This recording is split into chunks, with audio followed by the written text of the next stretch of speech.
Sir, आपका sound clear है लेकिन आपका वीडियो चला गया।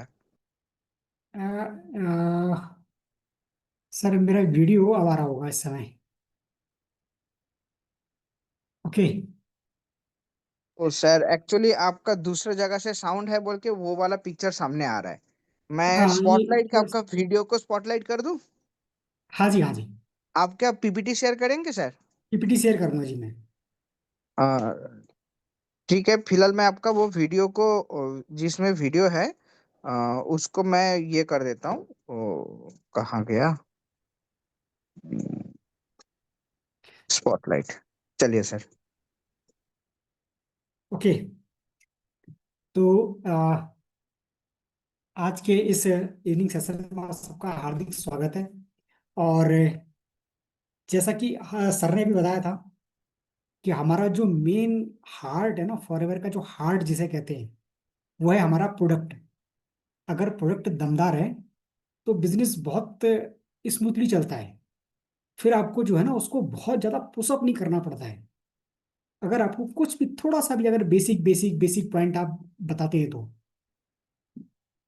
मैंने ये देखा है कि अगर अगर मैं खाली अपनी बात करूं, मैं अगर मैं कहीं पर फॉरएवर को लेके अगर बैठता हूं, मैं बिजनेस प्लान को लेके बैठता हूं, वहां पर जो है ना इतना ज्यादा इंटरेस्ट किसी का वहां पर आ नहीं पाता है। क्योंकि अगर हम मार्केटिंग प्लान की बात करते हैं या एक बिजनेस की प्लान की बात करते हैं, तो होता क्या है ना, बहुत सारा मार्केट कैप्चर है उन सब चीजों को लेकर के। लेकिन उसमें ना कहीं एक चीज मिस है।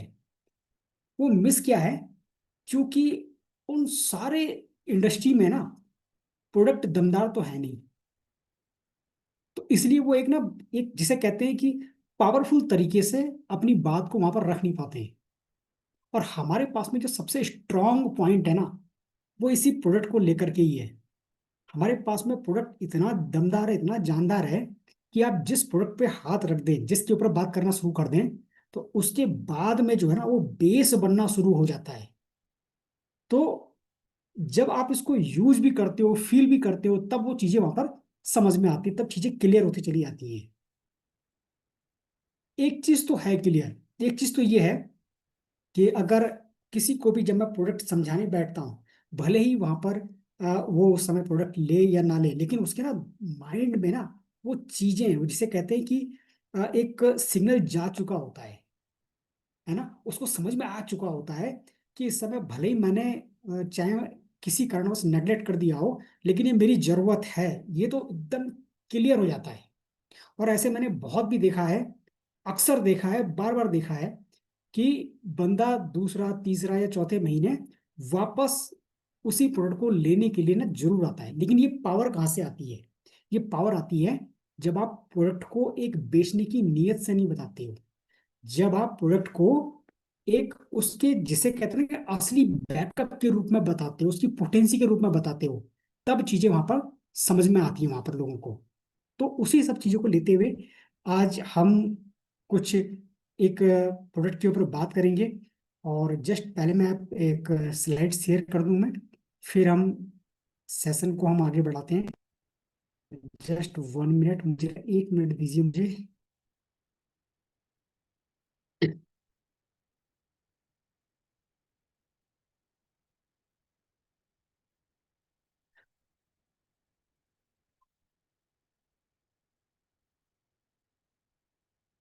आज का जो प्रोडक्ट है, प्रोडक्ट तो हमारे पास जितने भी हैं ना, वो सब हमारी एक एक समझिए कि लाइफ लाइन है, हमारी डेली बेसिस की जरूरत है।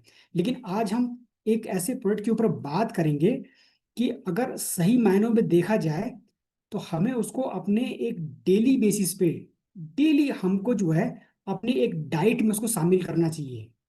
क्योंकि हमारा जितना भी सिस्टम है ना, वो इसलिए अच्छा चल रहा है। अगर आप न्यूट्रिशन भी बहुत अच्छा दे रहे हो, सब कुछ अच्छा दे रहे हो न्यूट्रिशन शरीर को, लेकिन उसके बावजूद भी अगर आपकी इम्यूनिटी कमजोर है, तो वो आपको किसी भी डिसीज से बहुत लंबे समय तक बचा के नहीं रख सकता। तो इसीलिए अब आप न्यूट्रिशन के रूप में ना, अगर आप कितना भी कुछ अच्छा देते हो अपने शरीर को, तो वहां पर क्या होता है, जितना अच्छा न्यूट्रिशन दोगे शरीर को, तो वो क्या करेगा, हमारी इम्यूनिटी को स्ट्रांग करता है वो। उसको चाहे तो एक अच्छा माहौल दे करके, चाहे तो हमारे शरीर का जो इम्यून सिस्टम है उसको सपोर्ट करके किसी भी तरह से वो उसको सपोर्ट करता है। लेकिन उसके बावजूद भी, अच्छा आप कुछ भी आप प्रोडक्ट देते हो ना, उसमें शरीर को चाहे पचासों बेनिफिट हो, हमारे पास में इतने सारे प्रोडक्ट की रेंज है, वो हमारे इम्यून सिस्टम पे भी हर प्रोडक्ट काम करता है। लेकिन ये बात ये आती है ना कि जब इम्यून सिस्टम पे सारे ही प्रोडक्ट काम कर रहे हैं, तो फिर स्पेशली इम्यू ब्लैंड ये क्या काम कर रहा है, ये कहाँ वर्क कर रहा है। अगर इम्यून सिस्टम हमारा हर प्रोडक्ट सही हो रहा है, तो स्पेशली अलग से लेने की जरूरत इसको क्यों पड़ जाती है। और हमारी हार्ड एंड फास्ट नीड आज के टाइम पे ये क्यों है, थोड़ा सा हम आज इसके बारे में चर्चा करेंगे, इसको हम समझेंगे, और क्यों हमें अपनी डेली बेसिस पे इसको अपनी एक लाइफ का पार्ट बनाना चाहिए, अपने एक जिसे कहते हैं कि अपने ऑर्गन की एक डाइट के रूप में हमें डेली बेसिस पे देते रहना चाहिए। उसको समझने से पहले, इस प्रोडक्ट को समझने से पहले, इसके बारे में चर्चा करने से पहले, हम थोड़ा सा ना अपने शरीर की कुछ बेसिक बातें, कुछ मोटी मोटी बातें जो उनके ऊपर चर्चा करेंगे। इम्यून सिस्टम एक ऐसा सिस्टम है हमारे पूरे बॉडी में, हमारे शरीर में 12-13 तरह के बहुत बड़े बड़े सिस्टम काम करते हैं। तो उसमें से भी एक सिस्टम है हमारा इम्यून सिस्टम, जिसके पास में एक ही रिस्पॉन्सिबिलिटी है कि किसी भी तरह का शरीर को कोई बैक्टीरिया वायरस का अगर कहीं अटैक होता है तो वो उससे हमारे शरीर को बचा के रखता है। इसके अलावा आपके शरीर में क्या चल रहा है उसको कोई मतलब नहीं है। उसके पास में सिर्फ एक ही जिम्मेदारी है कि किसी भी तरह के बीमारी से रक्षा करना, बैक्टीरिया वायरस से अटैक है उसको डिटेक्ट करना, समय से पहले डिटेक्ट करना, उसको वहीं पर स्टॉप करके रखना। तो इसके ऊपर जिम्मेदारी यही है। लेकिन जब बात आती है ना कि हमारा इम्यून सिस्टम कहाँ पर है, जब आप अपने शरीर के जब 12-13 तरह के जो बड़े बड़े सिस्टम आपके शरीर में काम कर रहे होते हैं ना, तो उनकी लोकेशन आपको पता होती है। फॉर एग्जाम्पल अगर मैं आपको कहूँ कि आपका रेस्पिरेटरी सिस्टम कहाँ पर है, तो आप एक तो आपको पता है कि आपका जो फेफड़ा रेस्पिरेटरी सिस्टम है ना, आपका जो नोज है वो आपका रेस्पिरेटरी सिस्टम है। तो ये एक एक इसका लोकेशन आपको पता है। अगर आपका डाइजेस्टिव सिस्टम है तो आपको पता है कि आप खाते हैं, आप पेट आपका डाइजेस्टिव सिस्टम है। स्केलेटल सिस्टम में आपको पता है कि आपका जितने भी ये बोन है वो आपका स्केलेटल सिस्टम है। यानी कि हर एक सिस्टम, आप जो कुछ भी सिस्टम लेते हो उसकी लोकेशन आपको पता है कि कौन सी चीज कहाँ पर है, हमारे पूरे शरीर में किस जगह पे है उसका लोकेशन। लेकिन जब इम्यून सिस्टम की बात करी जाए ना, तो इम्यून सिस्टम को आप ये नहीं कह सकते कि ये हमारे इस ऑर्गन पे है या इस जगह पे है। वो इम्यून सिस्टम क्योंकि आपकी एक एक सेल्स पे काम कर रहा है, हर कोशिका पे काम कर रहा है, क्योंकि आपकी हर कोशिका हर समय गुड बैक्टीरिया बैड बैक्टीरिया से वहां पर घिरी हुई है, चारों तरफ से सर्कुलेटेड है वो। अब वहां पर जब बैलेंस गड़बड़ाता है ना, तो वहां पर क्या होता है, कुछ ना कुछ जो चीजें हैं, बैक्टीरिया वायरस का अटैक वहां पर बड़े आसान हो जाता है उनको वहां पर आना। तो उन सब चीजों को रोकने की जो जिम्मेदारी है वहां पे, किसी भी तरह के बैक्टीरियल वायरल इन्फेक्शन को, वो आती है इम्यून सिस्टम के ऊपर। अब ये इम्यून सिस्टम हमारे शरीर में कहाँ पर रहता है, हमारे जो ब्लड है, हमारे शरीर में जो ब्लड सर्कुलेट होता है उसके साथ साथ इम्यून कोशिकाएं भी चलती हैं। अक्सर देखो, बेसिकली बात क्या होता है ना, ये बातें मैं आपको क्यों बता रहा हूँ, वो इसलिए क्योंकि इस प्रोडक्ट को समझने से पहले कुछ बेसिक आपका जो है ना वो कुछ क्लियर होना चाहिए। तब आप इस प्रोडक्ट से जल्दी और ज्यादा कनेक्ट हो पाओगे, आपको इसकी इंपॉर्टेंस समझ में आ पाएगी अपने डेली बेसिस के लिए, अपने हेल्थ के लिए। अभी जब हम बात करते हैं ब्लड की, तो हमारे शरीर में ना बहुत सारे तरह की छोटी नसें, बारीक नसें, पूरा जाल बिछा पड़ा है जहाँ ब्लड सर्कुलेट होता है। और हमको सिर्फ इतना ही पता है कि वहां पर हमारे नसों में ब्लड और प्लेटलेट्स ये सर्कुलेट होता है। लेकिन ब्लड और प्लेटलेट के साथ साथ वहां पर एक और कोशिका है जिसे हम कहते हैं डब्ल्यूबीसी। वो भी लगातार ब्लड के साथ साथ ही सर्कुलेट होती रहती है। डब्ल्यूबीसी, डब्ल्यूबीसी का मतलब क्या हो गया, व्हाइट ब्लड सेल्स, यानी कि आपकी जो इम्यून कोशिकाएं हैं, ये इम्यून कोशिकाएं आपके ब्लड के साथ सर्कुलेट होती हैं। क्यों होती हैं, क्योंकि ब्लड जिस तरह से हर एक कोशिका तक जाता है, न्यूट्रिशन को लेकर के, ऑक्सीजन को लेकर के, वो सारा चीजें वहां पर लेके जाता है, तो उसी तरह से उसी के साथ साथ हमारा जो डब्ल्यूबीसी है वो भी साथ साथ जाता रहता है वहां पे, डिटेक्ट करता रहता है हमारे हर ऑर्गन, हर सेल्स के ऊपर कि यहाँ पर कहीं किसी फॉरेन पार्टिकल का एक्यूमुलेशन तो नहीं हो रहा है। कोई बैक्टीरिया वायरस वहां पर कोई इन्फेक्शन तो नहीं फैला रहा है। तो उसको डिटेक्ट सर्च करता रहता है हर समय, समय से पहले ही, उस बीमारी को आने से पहले ही ऑटोमेटिक आपको खत्म, वो उसको खत्म करता रहता है। आप इस समय हेल्दी हो ना, तो सिर्फ इसलिए हो क्योंकि आपकी WBC वहां पर काम कर रही है। आप हर सेकंड हर क्षण हवा पानी खाने के माध्यम से कुछ भी आप ले रहे हो, तो आपके शरीर में 50 तरह के बैक्टीरिया जा रहे हैं, लेकिन आपको पता नहीं चल रहा है। आप एकदम स्वस्थ हो।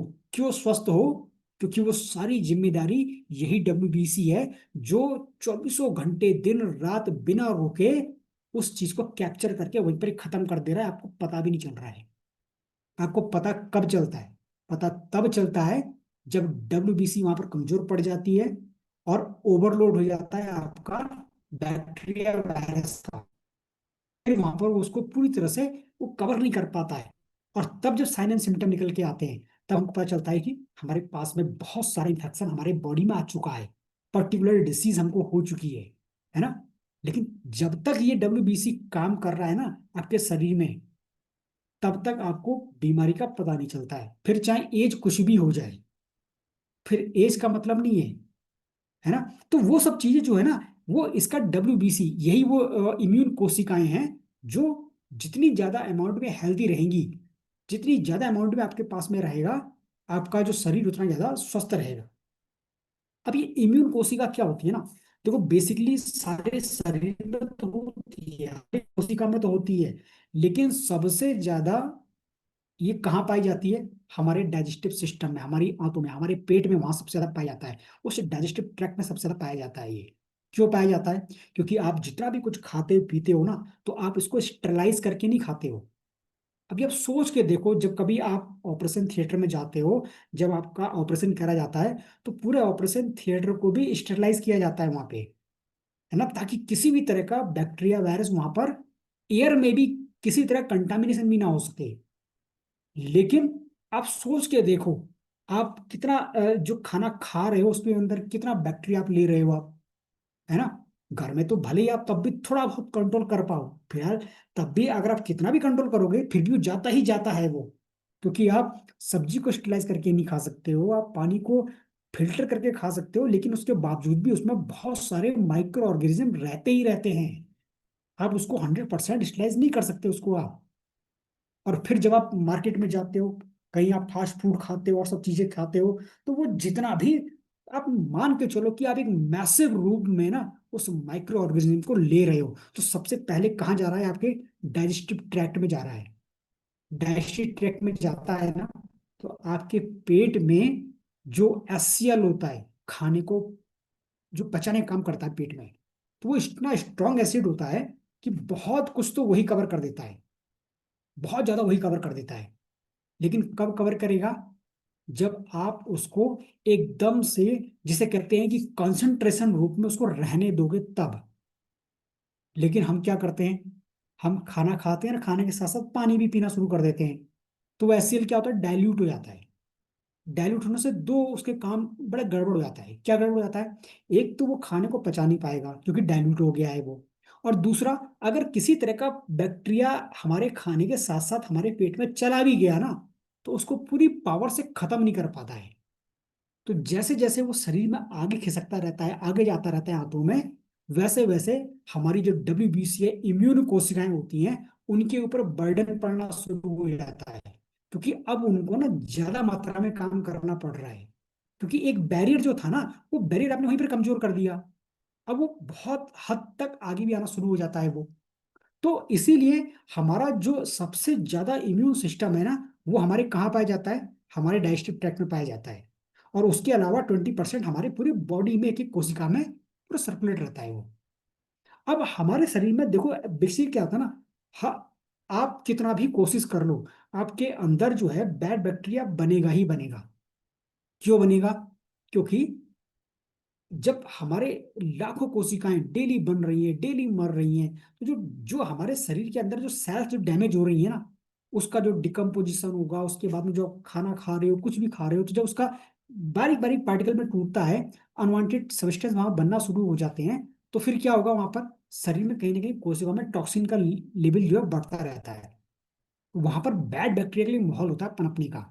लेकिन अगर आपके शरीर में बैड बैक्टीरिया 15% से ऊपर बढ़ जाता है, तो वो हमारे, एक समझो कि एक बीमार होने की तरफ का एक प्लेटफॉर्म तैयार होना शुरू हो जाता है। बहुत सारी डिसीज के लिए वहां पर एक आमंत्रण शुरू हो जाता है वो। इसीलिए गुड बैक्टीरिया हमारा जो है 85% हमारे शरीर में होना चाहिए। लेकिन ये कब होगा? एक तो तब होगा जब आप हेल्दी फूड खाओगे। दूसरा, आप इसको प्रोबायोटिक के रूप में आप इसको अब लेना शुरू कर देते हो, तो अब आप अपना भोजन का जो आपका तरीका है ना, खाने का जो तरीका है ना, उसको देखना आप प्रोबायोटिक कितना लेते हो आप उसमें। तो इसीलिए कभी कभी क्या होता है ना कि खाने के साथ साथ जो है आपको समय समय पर प्रोबायोटिक लेना भी जरूरी है, क्योंकि फूड से सप्लाई नहीं हो पा रहा है। वो प्रोबायोटिक क्या है? वो वही गुड बैक्टीरिया है जो आपकी हर कोशिका को बचा के रखा है इन्फेक्शन से। तो ये जो सारी चीजें होती है ना। अच्छा, दूसरा काम क्या होता है, जैसे ऑक्सीडेटिव, नॉर्मल कोशिका है, अगर उसकी लाइफ, अगर फॉर एग्जांपल हम मान लेते हैं कि किसी नॉर्मल जो सेल्स है उसकी लाइफ अगर 5 दिन की है, तो अगर वहां पर फ्री रेडिकल्स बनना शुरू हो जाएंगे, तो उसकी जो लाइफ है ना वो 5 दिन से घट के 3 दिन रह जाएगी। क्यों रह जाएगी? क्योंकि वहां पर जितना भी उसके चारों तरफ जो कचरा आ रहा है, वो कचरा वहां से निकल नहीं पा रहा है। तो फिर क्या कर रहा है? वो उसके सारे सेल्स के फंक्शन को डिस्टर्ब कर रहा है। जब सेल्स के फंक्शन को डिस्टर्ब कर रहा है, तो उसकी जो सेल्फ लाइफ है ना, वो पहले ही खत्म होती चली जा रही है। अब ये ऑक्सीडेटिव स्ट्रेस कहाँ से आता है? ऑक्सीडेटिव स्ट्रेस है ना, बहुत सारे तरीके से आता है आपका। जब टॉक्सिन लेते हो तब, जब आपके शरीर में, जब टॉक्सिन बाहर नहीं निकल पाता है, क्योंकि आप शरीर के अंदर की सफाई तो आप करते ही नहीं हो। बाहर से भले ही आप रोज नहा रहे हो, लेकिन अंदर से हम सफाई नहीं कर पाते हैं हम, है ना? क्योंकि हम कुछ ऐसा ले ही नहीं रहे हैं कि टॉक्सिन को निकाल सके, चीजों को। और जब बीमार पड़ते हैं, तो इतनी हैवी दवाइयां चलती हैं, इतनी एंटीबायोटिक चलती है, इतनी सारी एलोपैथी दवाइयां चलती हैं, कि वो हमारे शरीर में इसी फ्री रेडिकल्स को और बढ़ाने का काम कर देता है वो। आप अगर मार्केट में चले जाओ, घूमने चले जाओ, तो जो गाड़ियों का धुआं है, वायु प्रदूषण है, एयर पॉल्यूशन जो है, वो भी क्या कर रहा है हमारे शरीर के जाकर के इसी ऑक्सीडेटिव स्ट्रेस को, इसी को बढ़ा रहा है। क्यों बढ़ा रहा है? Free radicals.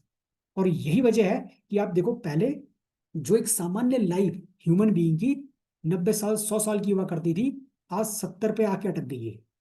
उसके 60 70 के आसपास तक जा चुकी है वो। इतना डिक्लाइन क्यों हुआ है?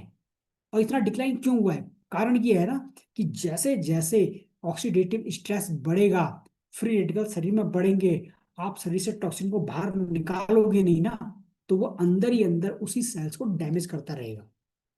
ठीक। तो ऐसे केसेस में क्या होता है ना, वहां पर तब हमको ना कुछ ऐसा चाहिए कि जो हमारी इम्यून कोशिकाएं, जो बैक्टीरिया वायरस से जो लड़ने का जो कैपेसिटी, जिन कोशिकाओं की, जो WBC है, जिसका मेन रोल है एक एक पुलिस की तरह काम करने का हमारे हर कोशिका के अंदर, उसको स्ट्रॉन्ग करने का। अब ये जो WBC होता है ना, जो हमारी इम्यून कोशिकाएं होती हैं, वो कई तरह की होती हैं। उसके बहुत सारे अलग अलग जो है उसके डिवीजन होते हैं, उसके सबके अलग अलग अलग जो है अपना अपना काम होता है उनका, उनकी जिम्मेदारी होती है। कुछ मेन मेन अगर हम बात करें ना, जैसे न्यूट्रोफिल्स, ये भी एक तरह का इम्यून कोशिका है, हमारी इम्यून सेल्स है ये हमारी, WBC के रूप में। उसका भी एक पार्ट है ये। इसका मेन काम क्या होता है ना, कि किसी भी तरह के शरीर में अगर बैक्टीरिया वायरस को उसने देखा, तो तुरंत जा करके उसको खत्म करना शुरू कर देता है ये। इसका मेन काम क्या हो गया? एक सर्च ऑपरेशन करना, कि पूरे शरीर में घूमता रहेगा, ब्लड के साथ साथ में ढूंढता रहेगा कि यहाँ पर इस कोशिका पे कहीं कोई बैक्टीरिया तो नहीं आया, कोई फंगल इन्फेक्शन तो नहीं आया, या किसी तरह का कोई फॉरेन पार्टिकल्स तो नहीं आया। उसको डिटेक्ट करना। और जैसे ही उसको डिटेक्ट करा, तो वो क्या करता है वहां पर, सीधे जो लिम्फोसाइट है, ये वाली जो कोशिका है, इसको, इस इम्यून कोशिका को एक मैसेज देना शुरू कर देता है कि बस अब आपका काम शुरू हो चुका है। यहाँ पर ये लोकेशन है बैक्टीरिया वायरस की, इसको आके खत्म करो। और ये उसको तब तक मारेगा, तब तक मारेगा जब तक से ना हो जाए वो, और खुद भी खत्म हो जाता है। अब ऐसे केसेस में क्या होगा कि जब बैक्टीरिया भी मर गया, और जो इम्यून कोशिका जिसको मार रही थी वो भी मर गई, तो वहां पर जो उसका जितना भी वेस्ट प्रोडक्ट बनता है ना, उसको फिर वहां पर क्लीन करने का काम आता है मोनोसाइट्स का। जो भी डैमेज सेल्स वहां पर हुआ है, उसको तुरंत वहां पर क्लीन करना, ताकि किसी भी तरह का वहां पर फ्री रेडिकल्स ना बने, है ना? टॉक्सिन वहां पर एक्यूमुलेट ना हो। इसका अपना अलग काम है। एक और होता है यहाँ पे, देखो बेसिक क्या होता है ना, एसिनोफिल्स, इसका मेन काम क्या होता है? हमारे शरीर में घूम घूम करके एक एक कोशिका में जो पैरासाइट्स है, कहीं वो छुपा हुआ तो नहीं है वहां पे उस कोशिका में, भले ही वो आज अटैक ना कर पा रहा हो। अभी पैरासाइट के इसको समझने का प्रयास करते हैं। जैसे आज मान लिया जाए, आज कोई टीबी का पेशेंट है ना, और कोई उसको देखने आता है, क्योंकि दोस्त उसको देखने आएंगे, रिश्तेदार देखने आएंगे उसको, किसी टीबी टीबी के पेशेंट को। अगर उसके पास में अगर आधे घंटे तक आप बैठ गए ना, तो या फिर मान के चलो कि आपके अंदर भी इन्फेक्शन आ चुका है। लेकिन जैसे ही वो आपके अंदर आएगा ना, तुरंत असर नहीं दिखाएगा। उसका एक टाइम पीरियड होता है कि आपके शरीर में आने के बाद में वो पहले पूरा एक माहौल देखता है कि आपके शरीर में वो माहौल उसको मिल रहा है कि नहीं मिल रहा है। और जब अगर वो उसको माहौल नहीं मिला ना, तो वो 2 महीने, 4 महीने, 2 साल, 4 साल, 5 साल, 6 साल तक ऐसा ही रहेगा, वो चुपचाप बैठा रहेगा। और जैसे ही 8-10 साल के अंदर उसको एक माहौल मिला, वहीं पर ही वो जो है रेडिएट होना शुरू हो जाता है, फैलना शुरू हो जाता है वो। तो आप 50 तरह के लोगों के संपर्क में आते हो डेली बेसिस पे। तो उसमें उस टाइम पे ना कौन हेल्प करता है आपके शरीर की, इम्यून कोशिका कौन सी हेल्प करती है, इसिनोफिल्स वाली। इसका मेन काम होता है कि उसको ढूंढ ढूंढ करके ना मारना उसको।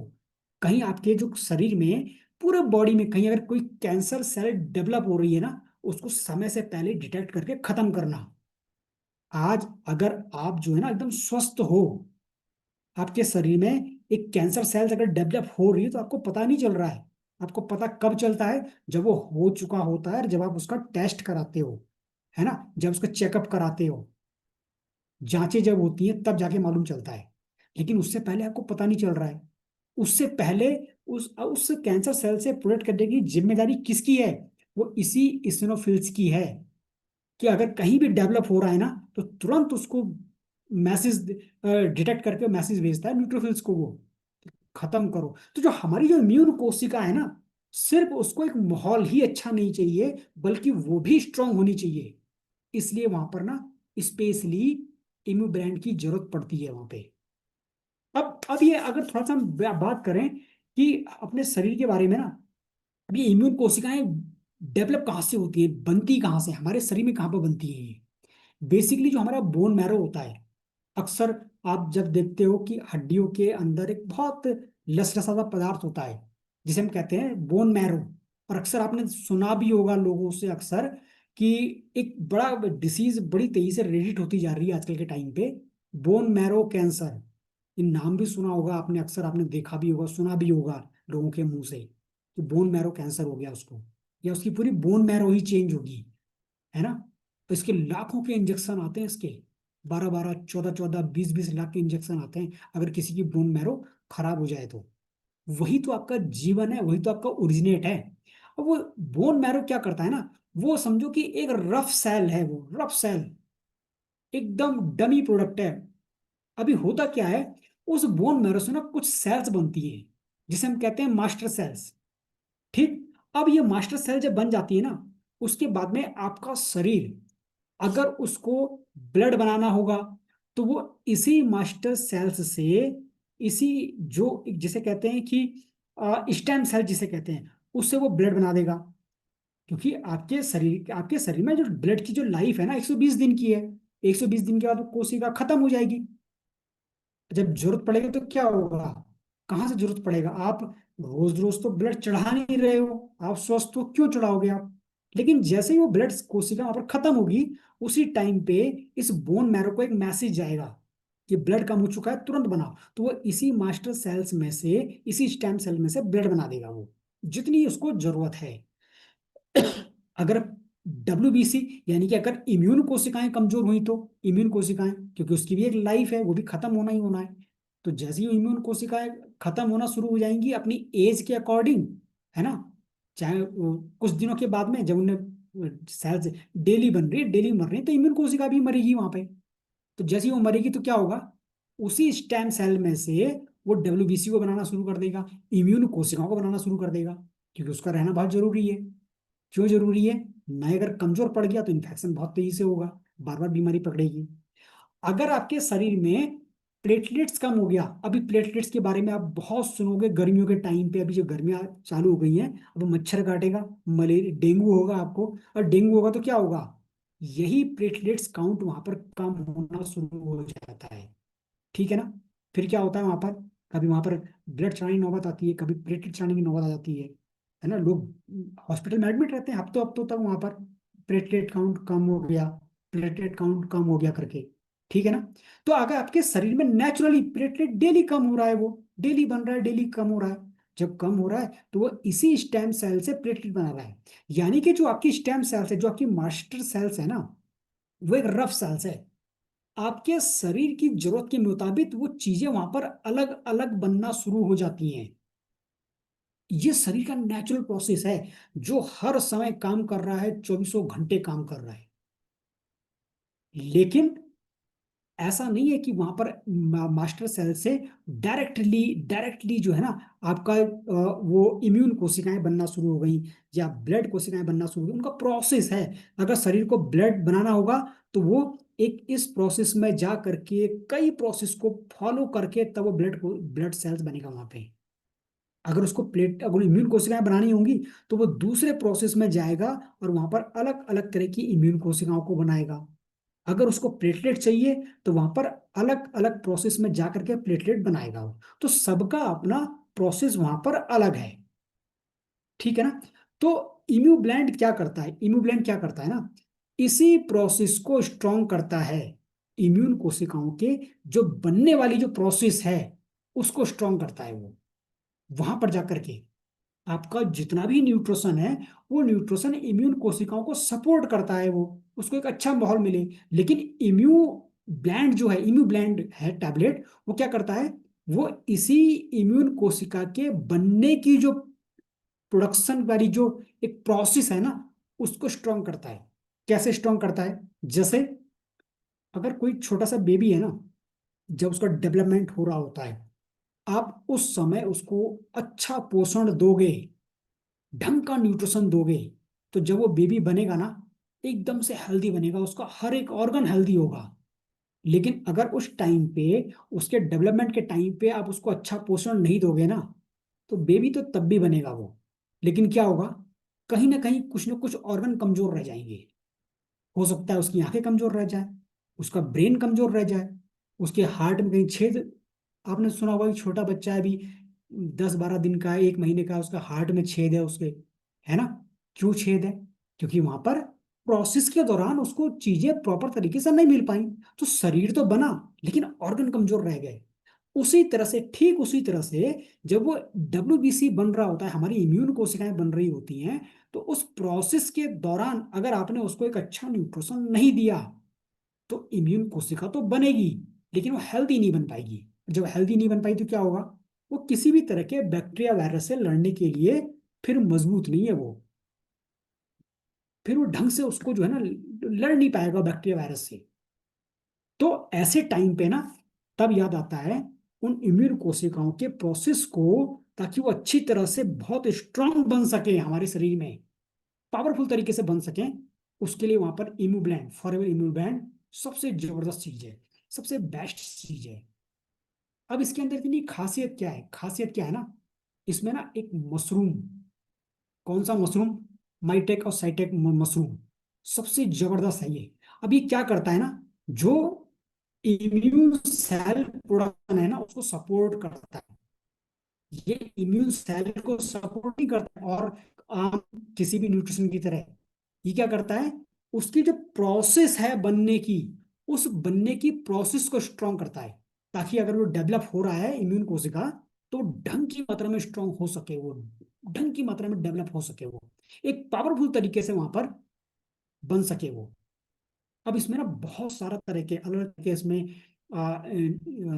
न्यूट्रिशन इसके अंदर है, नियासिन है, राइबोफ्लेविन है, विटामिन, जितना भी एक प्रोसीजर चाहिए होता है उस टाइम पे, वो सारी सारी चीजें इसके अंदर है ये।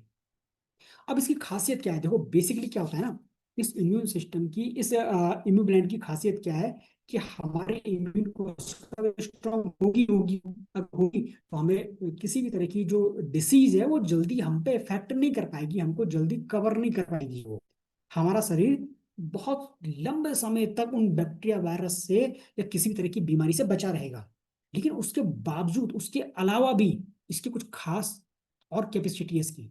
क्या कैपेसिटी है, जो एक रिसर्च ये बोलती है, जो इसका जो रिसर्च एक जो पेपर निकला था इसका, उसमें ये दिखाया गया था कि इम्यूब्लैंड कैंसर सेल्स को डिस्ट्रॉय करने की पावर भी रखता है। स्पेशली कौन सा?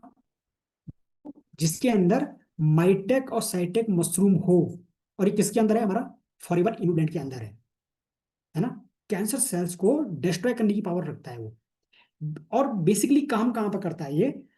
क्रोमोसोम। अभी देखो बेसिकली क्या होता है, जब कभी किसी व्यक्ति को जब कैंसर होता है ना, तो उसका जो क्रोमोसोम होता है डीएनए लेवल पे, जो क्रोमोसोम्स होता है ना कहीं अल्ट्रेशन आ जाता है, उसमें चेंजेस आ जाता है। और जब उसमें चेंजेस आ जाता है तो क्या होता है? वो डिसीज जो है ना, फिर एक बहुत खतरनाक लेवल पे चली जाती है। उस क्रोमोसोम लेवल पे जा करके ये उसको हील करने का काम करता है ये।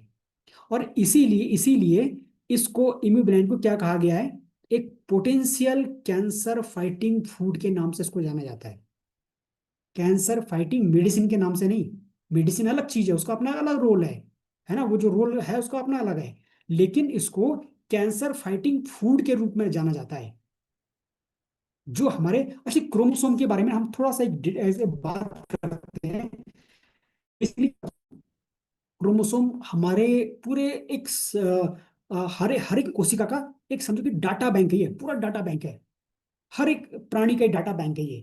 अब जैसे कोई मनुष्य है ना, कोई इंसान है ना, उसके अंदर जब वो जन्म लेता है तो उसके अंदर देखो एक हार्ट है। ऐसा नहीं है कि उसके अंदर दो हार्ट हो जाएंगे, है ना। ऐसा भी नहीं कि उसकी तीन आंखें हो जाएंगी या उसके चार हाथ पैर हो जाएंगे उसके, है ना। अगर उंगलियां पांच हैं तो उसकी जगह पे कहीं चार हो जाए तो कहीं 10 हो जाए, ऐसा भी नहीं होगा। क्यों होगा? क्योंकि जो क्रोमोसोम के अंदर ना जो डाटा के रूप में जो एंट्री फीड हो रखी है, उसके अकॉर्डिंग वो सारी चीजें ऑटोमेटिक मैनेज होती रहती है, ऑटोमेटिक चलती रहती हैं। उस लेवल पे जा करके जब कोई एक क्रोनिक, अच्छा अभी क्या सर, अभी क्या चल रहा है साइंटिस्ट के बीच में, बहुत सारी रिसर्च वहां पर होती रहती है। तो एक रिसर्च ही चल रहा है ना कि जितनी भी लाइफ स्टाइल डिसीज हैं और जो भी बड़ी खतरनाक डिसीज हैं, जिनका एक मेडिकल साइंस में भी ट्रीटमेंट नहीं है, बस खाली ये कि दवाई के साथ में चलते रहो, लाइफ को भी घसीटते रहो और दवाई भी खाते रहो, चलते रहो। तो ऐसे ऐसे गंभीर पेशेंट के लिए ना वो क्या कर रहे हैं, उसी क्रोमोसोम लेवल पे जा करके रिसर्च कर रहे हैं कि अगर हमने वहां पर जो क्रोमोसोम इसका डैमेज हो चुका है, अगर हमने उसने पार्ट को रिप्लेस कर दिया वहां पे, या उसको पार्ट को थोड़ा ठीक कर दिया, हील कर दिया ना, तो वो जिंदगी भर उस एक क्रोनिक डिसीज से ना छुटकारा पा जाएगा वो। उस लेवल पे जाकर रिसर्च चल रही है। तो उस पे ये देखा गया है कि हम अगर क्रोमोसोम लेवल जाके हील कर सके ना किसी चीज को, तो बीमारी बचेगी नहीं। और जो रिसर्च क्या कहती है ना, कि जो माइटेक साइटेक मशरूम है ना, ये इतना पोटेंट है, इतनी जबरदस्त चीज है कि ये आपके उसी डैमेज्ड क्रोमोसोम को जाके हील करता है ये। तो इसीलिए इसको क्या कहा गया है? एक कैंसर फाइटिंग फूड किसको कहा गया है। अच्छा, एक क्रोमोसोम रिपेयर की अगर बात करी जाए ना, कि बिल्कुल सेम वैसा ही है। जैसे कभी कभी आपने देखा होगा, आप कभी खेतों में अपने पाइप से अगर आप पानी लगाते हो वहां पे, तो कभी कभी क्या होता है ना, उसमें बैंड पड़ जाता है, डैमेज हो जाता है। तो डैमेज होगा तो क्या होगा वहां पे?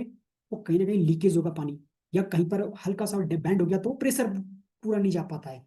तो हम क्या करते हैं वहां पे, बस उतना पाइप काटा और कनेक्टर लगा करके उसको फिर रिपेयर कर दिया, तो हमारी प्रॉब्लम वहां पर सॉल्व हो जाती है।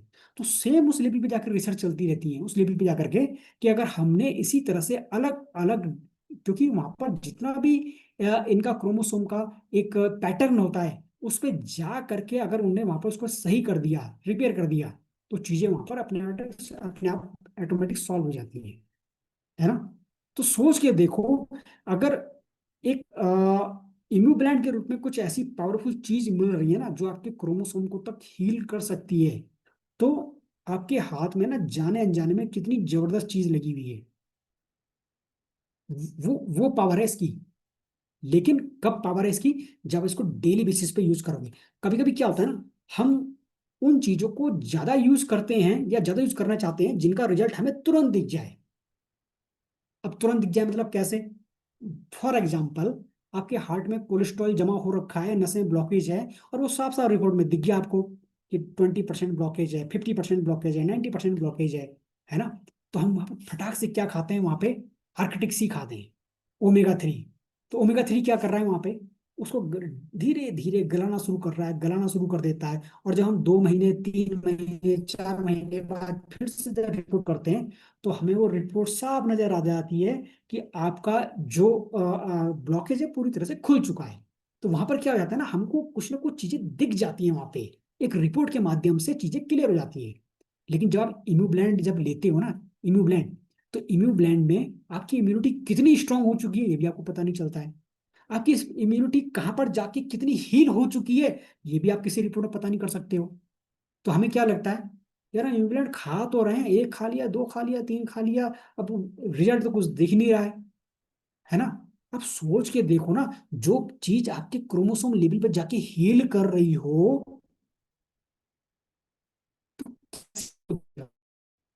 है ना, कैसे आपको महसूस हो पाएगा। वो आपको ना पल पल हर सेकंड इतनी गंभीर बीमारियों से बचा के रख रहा है ना, अपने आप में वही सबसे सुपर चीज है। लेकिन ये बात हमको तब तक समझ में नहीं आएगी जब तक हम उस प्रोडक्ट के स्पेसिफिकेशन को ना देख सकें, जब तक हम उसकी पावर को ना समझ सकें। नहीं तो अगर आप खाली एक रिजल्ट के बेसिस पे, या किसी किसी भी तरह के कुछ जिसे कहते हैं कि आ, एक वेरिफिकेशन के बेसिस पे अगर आप देख सकें उसको, खाली उस पैमाने पे आप तोड़ रहे हो, तो मेरे ख्याल से आप उसको समझ नहीं पाओगे फिर, है ना। इन सब चीजों को देखने के लिए ना एक डेप्थ में जाना बहुत ज्यादा जरूरी हो जाता है। एक चीज में और भी चीज है इसके अंदर, माइटेक साइटेक मशरूम के साथ साथ इसमें जिंक भी, उसने क्या कंपनी ने इसको डाला गया है, जिंक भी इसमें डाला गया है। जिंक भी इसके अंदर जबरदस्त चीज है ये। अभी क्या है ना, जैसे हमारे शरीर में प्रोटीन है, हमारी हर शरीर सेल्स के डेवलपमेंट के लिए क्या चाहिए, प्रोटीन चाहिए। प्रोटीन रहेगा तो वहां पर हमारी कोशिका डेवलप होगी, नहीं होगा तो नहीं होगी वहां पे, है ना। हर कोशिका को जब बनती है तो प्रोटीन चाहिए चाहिए। उस हमारे शरीर में ना हजारों तरह के अलग तरह के प्रोटीन हैं, जो आपके अलग अलग तरह के ऑर्गन को वहां पर बना रहा है। तो उसी तरह से हमारे शरीर में ना 3,000 तरह के जिंक प्रोटीन होते हैं। जिंक प्रोटीन यानी कि वो प्रोटीन जो जिंक के साथ में ही मिलके बनते हैं। इस तरह के 3,000 तरह के जिंक प्रोटीन हैं। अब आप सोच के देखो, जिंक हमारे खेतों में से गायब हो चुका है, फसल में से गायब हो चुका है। और इसीलिए आपने देखा होगा किसानों को कि जिस समय उनके जो पत्तियां जब सूखना शुरू हो जाती है, पीली पड़ना शुरू हो जाती है, खत्म होना शुरू हो जाती हैं, तो स्पेशली उसमें ना जिंक का छिड़काव करते हैं वो। क्यों करते हैं जिंक छिड़काव, क्योंकि जब फसल मिट्टी में ही नहीं है तो फसल को क्या मिलेगा, और जब फसल में नहीं है तो आपको क्या मिलेगा, क्या खा रहे हो आप उसको। और जब आपको भी नहीं मिलेगा, तो आपके शरीर के अंदर जो 3,000 तरह के जो प्रोटीन है ना वो बन रहे हैं, अगर वो जिंक की कमी से बनेंगे, क्योंकि बिना जिंक के तो बनेगा नहीं वो, क्योंकि वो 3 तरह के जिंक प्रोटीन के स्पेसिफिकेशन है, वो हर कोशिका को बना रहा है वो। और अगर नहीं होगा तो वो नहीं बन पाएगा वो। जब नहीं बन पाएगा तो सोचो कि 3,000 तरह की डिसीज है ना, उसके लिए प्लेटफॉर्म तैयार हो चुका है वो। और सबसे मेन बात क्या है ना, कि आपकी अगर इम्यून कोशिका है ना, उसको स्ट्रांग रखने के लिए जिंक उसको चाहिए ही चाहिए, है ना। और ये खाली ऐसी बात नहीं है, ये ना एक रिसर्च बेसिस की बात है। जो आजकल की रिसर्च है ना, वो सब उभर के आती है, तब पता चलता है ये सब चीजों का। अब इसका एक छोटा एग्जांपल देखो आप, पहले आप मार्केट में ढूंढने जाओ, आपको ओआरएस मिल जाता था, सिंपल ओआरएस। लेकिन जब से एक रिसर्च के बेसिस पे एविडेंस जब मिले हैं ना, अब आपको ओआरएस सिंपल नहीं मिलता है। ओआरएस जो है ना, वो जिंक के कॉम्बिनेशन में मिलता है, क्योंकि उनको पता है कि अगर आपको लूज मोशन लग गए तो वहां पर आपकी इम्यूनिटी इतनी कमजोर हो चुकी है कि अब सिर्फ ओआरएस से काम नहीं चलेगा। उसके लिए इम्यून कोशिका को स्ट्रॉन्ग करने के लिए वहां पर जिंक भी चाहिए ही चाहिए वहां पे, है ना। तो ये बहुत छोटी छोटी बातें हैं, ये समझने की जरूरत है उसमें। उसके साथ में यहाँ पर ना एक विटामिन डी, इसको भी इसमें ऐड किया गया है। विटामिन डी क्यों ऐड किया गया है, अभी क्या होता है ना, हम क्या सोचते हैं कि हमें धूप से विटामिन डी मिला, या विटामिन डी से हमारे शरीर के बहुत सारे फंक्शन चलते हैं, हड्डियां हमारी मजबूत रहती हैं, और बहुत सारे हमारे जो बायोलॉजिकल प्रोसेस है वो हमारा चलता रहता है। लेकिन सिर्फ इतना ही काम नहीं है विटामिन डी का।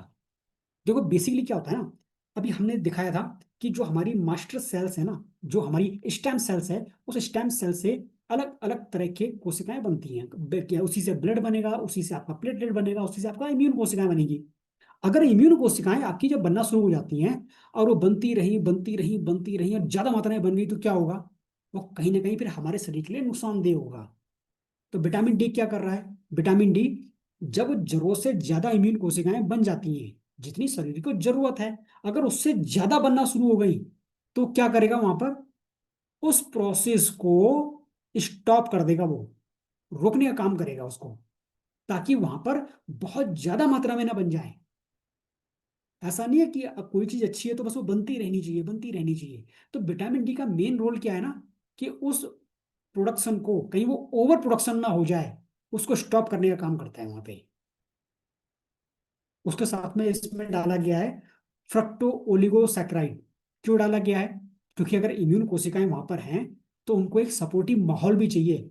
अगर वो पावरफुल हैं, वो बात बहुत अच्छी है, लेकिन अगर वहां पर बैड बैक्टीरिया शरीर में ज्यादा आना शुरू हो जाएगा, तो क्या होगा? वो वहां पर फिर भी बहुत ज्यादा पावरफुल तरीके से काम नहीं कर पाएंगे, उनके ऊपर वर्कलोड एक्स्ट्रा हो जाएगा उनके ऊपर, है ना? तो उसके लिए वहां पर क्या डाला गया है? फ्रक्टो ओलिगोसैकेराइड, जो क्या कर रहा है वहां पे? हमारा एक बैक्टीरिया को फ्रीज करने का काम करता है, प्रीबायोटिक का करता है, ताकि बैक्टीरिया है वो लंबे समय तक वहां पर जिंदा रह सके। वो आधे से ज्यादा बैक्टीरिया तो वो ही खत्म कर दें, ताकि हमारी इम्यून कोशिका पे कम से कम दबाव पड़े। वो सिर्फ हमारी जो डाइजेस्टिव ट्रैक्ट है ना, उसी तक सीमित ना रह जाए, है ना? उसके अलावा भी हमारे जितने भी और सेल्स हैं और कोशिकाएं हैं, वहां पर जा करके भी अपनी पूरी पावर वहां पर दिखा सके। क्योंकि अगर आपके पेट में अगर बैड बैक्टीरिया अगर ज्यादा रहेगा, तो उनकी सारी पावर तो वहीं पर खत्म हो जाएगी, वहीं पर जाएगी वो खत्म करने में। फिर आपके और जो कोशिका है, वहां पर जाकर के कैसे कवर करेगा वो? इन सब चीजों के साथ साथ है ना, और डाली गई है लेक्टोफेरिन। लेक्टोफेरिन क्या करता है ना, ये देखो, जब कोई बैक्टीरिया हमारे शरीर के अंदर आता है ना, तो अलग तरह के बैक्टीरिया होते हैं। तो उनके उनको कहीं ना कहीं हमारी कोशिका पे अटैच होने के लिए ना, कुछ ना कुछ चीजें चाहिए, ताकि वो बाइंड अप हो सके। तो उनके पास में ना बहुत हेयर लाइक स्ट्रक्चर होता है वो। उसमें क्या होता है कि किसी अगर कोशिका पे जाके चिपक गए, तो वहां पर बहुत लंबे समय तक वो वहां पर एक दीवार पे चिपके हुए रहते हैं वहां पे, फिर मल्टीप्लाई करते हैं, फिर और ज्यादा मल्टीप्लाई करते रहते हैं वहां पे। लेक्टोफेरेन का मेन काम क्या होता है ना, कि इन हेयर लाइक स्ट्रक्चर के ऊपर जो आपको संरचनाएं दिख रही हैं बहुत सारी छोटी छोटी, ये इनके ऊपर एक कोटिंग का काम कर देता है। जब कोटिंग का काम कर देता है, क्या होता है? अब वो चिपक नहीं पाते। बिल्कुल सेम उस तरह से आपने देखा होगा, जैसे छोटे छोटे बच्चे होते हैं, 1 महीने 2 महीने के बच्चे होते हैं, वो अक्सर क्या होते हैं, अपने कभी बाल नोचना शुरू कर देते हैं, कभी अपनी आंख को डिस्टर्ब कर देते हैं वो, है ना? नाखून आना शुरू हो गए तो कहीं ना कहीं हाथ मुंह पे चेहरे पे नाखून मारते रहते हैं। तो हम क्या करते हैं उनको बचाने के लिए? एक उनको ग्लव्स पहना देते हैं, है ना? उस ग्लव्स में उंगलियां तो नहीं होती हैं, लेकिन उस ग्लव्स से फायदा क्या होता है? अब वो अपने आप को डैमेज नहीं कर पाते हैं, अपने आप को चोट नहीं मार पाते हैं वो। तो सेम उसी तरह से लेक्टोफेरिन क्या हो गया ना, इसके इन हेयर लाइक स्ट्रक्चर के ऊपर एक कोटिंग करना शुरू कर देता है वो। अब जब कोटिंग करेगा तो क्या होगा? हमारे शरीर के अंदर पैथोजन अगर आ भी गया, तो वो किसी सेल्स पे जाके चिपक नहीं पाएगा वो। जब चिपक नहीं पाएगा, तो जैसे ही वो आता रहा शरीर से, निकलता रहा, फ्लश आउट होता रहा, तो उसको वहां पर एक माहौल नहीं मिल पाता है वो। जब वहां पर उसको माहौल नहीं मिल पाया, अंदर अटक नहीं पाया वो, तो वो किसी भी तरह की डिसीज को वहां पर फिर पैदा नहीं कर पाता है, वहां पर मल्टीप्लाई नहीं हो पाता है वो। तो इन सब चीजों के साथ में ना, वहां पर इम्यू ब्लैंड इसीलिए अपने आप में सबसे पहले पावरफुल चीज क्यों है ना, कि उसके अंदर बहुत सारी चीजें हैं, लेकिन सबसे बड़ी पावर क्या है उसके अंदर? कि वो इम्यून सेल का जो प्रोडक्शन है, जो बन रहा है वो, शरीर के अंदर बनने की प्रोसेस, उसको स्ट्रांग करता है वो। इसीलिए वहां पर इम्यू ब्लैंड आज के टाइम पे हमारी डेली बेसिस की जरूरत है। क्योंकि हम इतने ज्यादा केमिकलाइज वाले माहौल में रह रहे हैं, इतने प्रदूषित वातावरण में रह रहे हैं ना, कि कहीं ना कहीं देखो, आज के टाइम पे ना जो लाइफ स्टाइल डिसीज है ना, वो क्या कर रही है? हमारे क्रोमोसोम लेवल को जाकर डिस्टर्ब कर देती है वो, क्रोमोसोम लेवल को। इसीलिए आपने देखा होगा जो डायबिटीज के पेशेंट है ना, तो वो क्या होगा? वो कहते हैं कि अगर जिसको डायबिटीज होगी ना, तो उसकी आने वाली पीढ़ी को भी फिर वो ट्रांसफर होता है वो। क्यों ट्रांसफर हो रहा है? कैसे ट्रांसफर हो रहा है?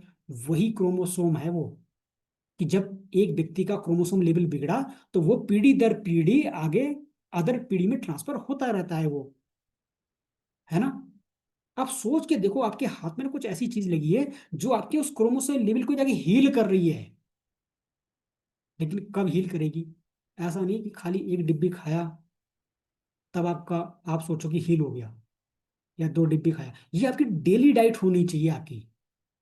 और वो इतना धीरे धीरे करके, इतना माइन्यूट लेवल पे, इतने बेसिक लेवल पे काम करता है ना, कि वो चीजें शायद आप कभी महसूस ना कर पाओ। तो इसीलिए सिर्फ प्रोडक्ट को लेना ही पर्याप्त नहीं है, उसके बारे में ना, उसकी उसकी एक फीलिंग्स भी आपको पता होनी चाहिए, तभी आप उससे जल्दी कनेक्ट हो पाओगे और उसको एक बहुत अच्छे रूप में आप ले पाओगे आप, है ना। तो आज के लिए इतना ही।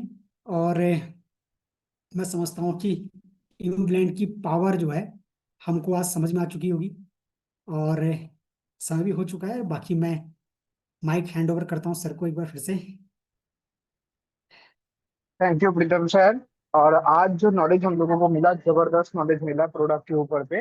तो एक्चुअली यही है कि हम लोग प्रोडक्ट सिर्फ जानते हैं कि क्या काम करते हैं, लेकिन बॉडी में कितना ज्यादा फंक्शन है उसका, इम्यूनिटी पे कहाँ पे फंक्शन है, सेल्स पे कहाँ पे फंक्शन है, ये टोटल नॉलेज तो प्रीतम सर के ट्रेनिंग पे ही मिलेगा। जबरदस्त ट्रेनिंग रहा। थैंक यू एवरीवन इतना देर तक बने रहने के लिए। हम लोग जो नेक्स्ट ट्रेनिंग का जो होगा, शेड्यूल सबके पास चला जाएगा, मैसेज सबके पास चला जाएगा। Thank you everyone and thank you Pritam sir आपके ट्रेनिंग के लिए। Thank you. Thank you Good sir, night. Thank you. Okay. Bye.